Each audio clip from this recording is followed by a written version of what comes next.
Les caractères en général, ils naissent avec les filtres, donc avec les tronches que ça me fait, et je me dis ah tiens lui, il pourrait trop être psychanalyste, ou elle c'est vraiment la parisienne typique, ou elle c'est une super cagole et tout.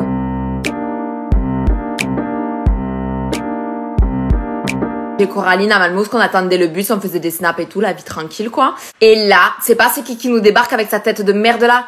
C'était Strass de Cindy, tu le crois ou tu le crois pas? Et si, elle qui a un front de 3 hectares là, elle qui s'est fait pointer au trolleybus samedi, qui disait « Ah mais je rejoins des collègues !»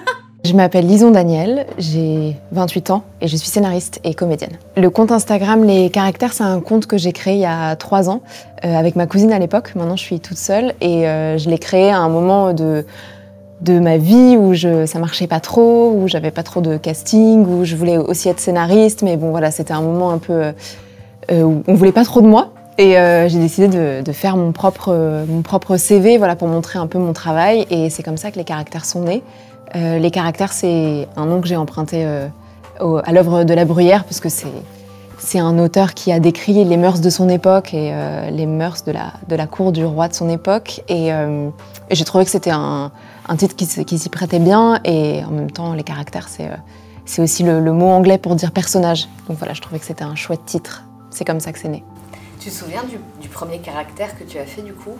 Tu as créé Je crois qu'à l'époque, on ne pouvait pas faire vraiment de montage. Enfin, on pouvait faire que des vidéos de 10 secondes. Et c'était une nana qui cherchait l'amour, je crois. Une nana un peu désagréable qui bossait à la Défense. Enfin, je me souviens plus exactement, mais tu l'as, toi? C'est lequel? Ah, ok. Je me souviens plus. Parce que je pense que c'était une nana qui parlait un peu comme ça. Enfin, je me souviens plus exactement, mais un truc du genre, ouais.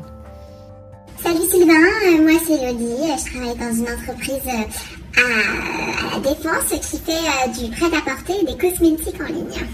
Je suis ravie de faire ta connaissance, enfin seulement si tu es un garçon sérieux, parce que je suis tombée trop souvent sur des hypocrites ou sur des garçons qui n'avaient, comment dire, pas de couilles.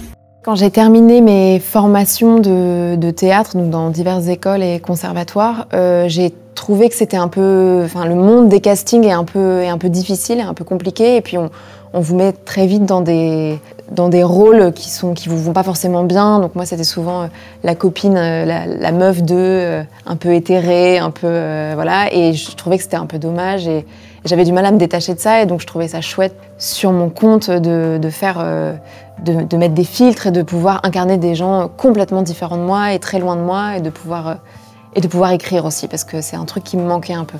Les caractères en général, ils naissent avec les filtres, donc avec les tronches que ça me fait, et je me dis ah tiens lui, il pourrait trop être psychanalyste, ou elle c'est vraiment la parisienne typique, ou elle c'est une super cagole et tout, et donc c'est comme ça que je les crée, et ensuite j'écris naturellement un truc qui me semble correspondre bien au physique, et ensuite voilà, j'écris le personnage et puis je le joue dans la foulée. Souffler. Du coup, on est obligé d'utiliser les ventilateurs. Mais bon, c'est pas pareil, quoi. Souffler. C'est difficile, celle-là. En plus, avec la cire chaude et la machine à UV à côté, l'enfer, laissez tomber. À la fin de la journée, je suis KO, je dis à mon amoureux, c'est simple, je bouge plus. Mais bon, on va pas se peindre, il y a plus malheureux que nous, hein. Il y a des gens qui vivent sous les ponts. Souffler. Oui, moi j'ai grandi à Marseille, et c'est vrai que les personnages marseillais, et puis la verve marseillaise, le vocabulaire marseillais, l'intonation, et puis l'état d'esprit, c'est un truc qui a bercé mon enfance, et donc que j'aime beaucoup remettre dans les caractères, dans mes personnages. L'esthéticienne marseillaise, c'est un cliché parce qu'elles sont évidemment pas toutes pareilles, mais il y a un esprit hyper chouette et hyper agréable que j'aimais bien chez les esthéticiennes que je fréquentais à Marseille, qui est un truc assez pur, assez mignon, des nanas qui aiment leur boulot, qui aiment s'occuper des gens, enfin voilà, en tout cas celles que j'ai rencontrées. Donc j'aime bien ce personnage-là. J'ai pas mal de tendresse pour ce personnage-là, ouais. C'est hyper important pour moi que les personnages des caractères soient des personnages qu'on aime, ou si on les aime, s'ils sont vraiment franchement désagréables, qu'on ait quand même une petite tendresse. Enfin, on aime bien quand même. Voilà, par exemple, je pense au personnage de Rebecca, qui est vraiment une odieuse jeune femme. Mais t'es malade? Ah, les grèves. C'est vrai que t'es en banlieue, toi. Mais c'est si chiant que ça? Je sais pas, meuf, je suis dans le 3, je bosse dans le 4, comment te dire en fait à quel point je m'en branle? J'avoue, je suis honteuse, ça se fait pas de dire ça. Les pauvres gens. Ce matin, j'ai répondu à des mails. Après, j'ai fait genre semblant de faire des recherches pour ma N+1. Après, j'ai bouffé avec Chloé. Ouais, ça va, elle était moche. À chaque fois, je me dis ça en hiver, elle est moche, Chloé. Tu sais, on dirait qu'elle dort sous son lit et pas dans son lit, tu vois pas ce que je veux dire? J'ai envie de lui dire, meuf, le point soleil et les brosses à cheveux, ça existe en fait, juste pour info. Et après, rien, je me faisais chier donc je t'appelle. Ah, tu veux pas faire une fiche pédicure avec moi à 17h? Mais comme elle a un peu de répartie, comme elle a un peu d'humour et un tout petit recul sur elle-même, on l'aime quand même. Donc j'essaye de les sauver quand même à chaque fois. Et je crois que c'est le boulot d'un auteur, enfin le boulot d'un scénariste en tout cas, parce que mon travail c'est d'être scénariste. C'est important qu'on s'identifie ou en tout cas qu'on aime les personnages qu'on suit et qu'on regarde.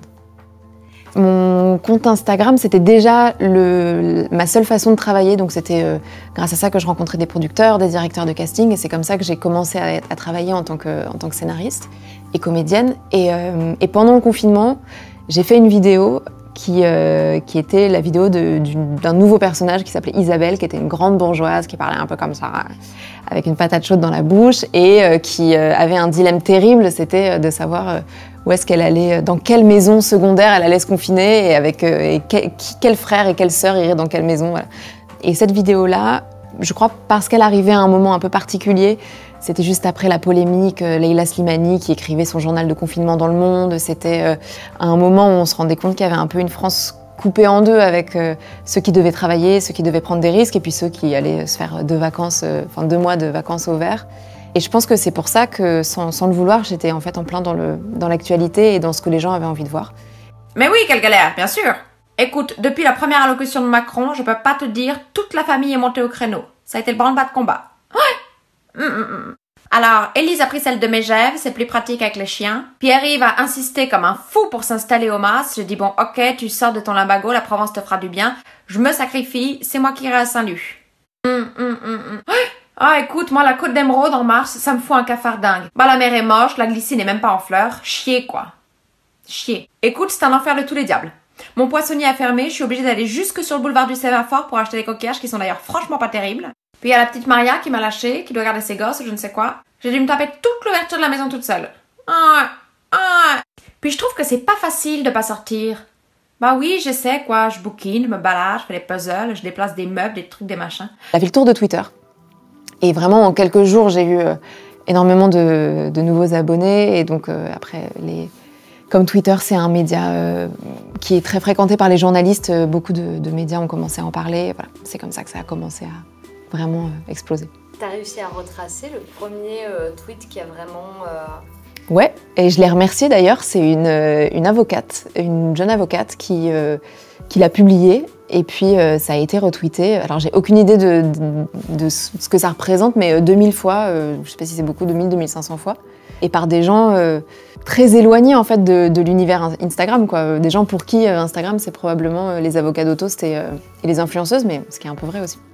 Et donc, ouais, j'ai retracé ce premier truc. J'ai pensé à un truc hier. Tu taquines un peu le business ou pas? Vas-y, je t'explique vite fait. En gros, tout le truc, c'est sur l'offre et la demande. Plus tu as d'offres, moins tu as de demande, plus c'est cher. Ah, c'est un peu technique, laisse tomber. En gros, là, il y a 2 secteurs qui vont exploser, qui vont faire comme ça, de longue. C'est les masques et le gel alcoolique. Ok? Mais qui est gouvernement? Tu vois pas le gouvernement, ils se font victimiser comme des trompettes par les Chinois? Qui bande de caguettes, eux, encore? Bref, donc mon idée, je reprends le local de l'oncle à Victor. Ici, le Jobastre, là, qui est en à Malmousse de Langue. Voilà. Donc je reprends le local et dedans, je vends les masques et le gel. Ça va être le feu ou ça va pas être le feu? Qu'est-ce c'est tout? Oui, c'est tout, ma foi. Qu'est-ce que tu veux? Que j'aille vendre des Santon et des Canistrelli? Allez, va caguer en doom, s'il te plaît. Là, j'ai des projets donc qui ont effectivement commencé avant le confinement, mais que j'ai commencé après. En ce moment, je travaille avec Fanny Herrero, qui est celle qui a créé 10%, la série 10%.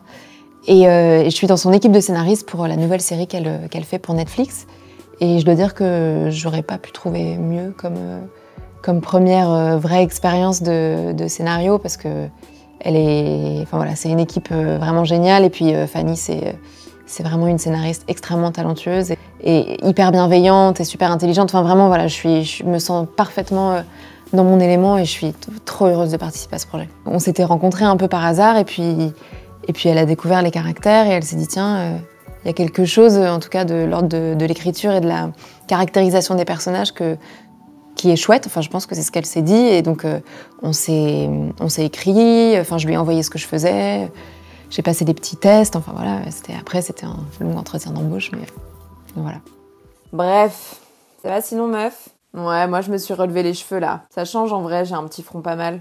Bah là je dois faire un benchmark pour la prochaine campagne digitale de Sandro, mais je suis déjà dans autre chose en fait. Tu savais que Nathalie Portman elle fait des masterclass sur internet? Truc de ouf ou pas? Non, c'est 75 $, mais ça vaut le coup en vrai je pense. Par contre ça m'a fait trop bader, elle dit règle numéro 1 pour être actrice c'est avoir de l'empathie.